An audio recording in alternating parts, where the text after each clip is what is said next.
Commissioner যখন বলছেন যে বাস্তবটা প্রতিফলিত হয়নি রিপোর্টে, তখন মানুষ বলছে তাহলে কমিশনের এখানে কি করণীয়?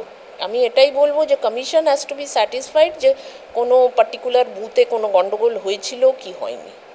তো কমিশন নিজেই বলছে যে তারা সন্তুষ্ট নয়, ভোটটা আদর্শ পরিবেশে হয়নি।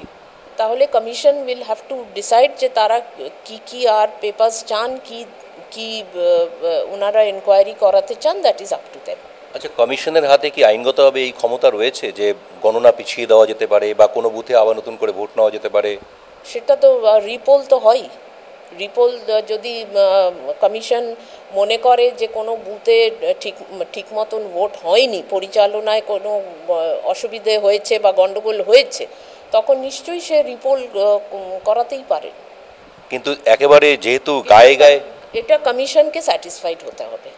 কিন্তু একেবারে গায়ে গায়ে চলে এলো মঙ্গলবারেই কাউন্টিং, আজকে শনিবার। এই জায়গায় দাঁড়িয়ে কমিশন কি কোনোভাবে সে অধিকার আছে তার যে আমি গণনাটাকে পিছিয়ে দিলাম একটু? They will have to take a decision and call on this.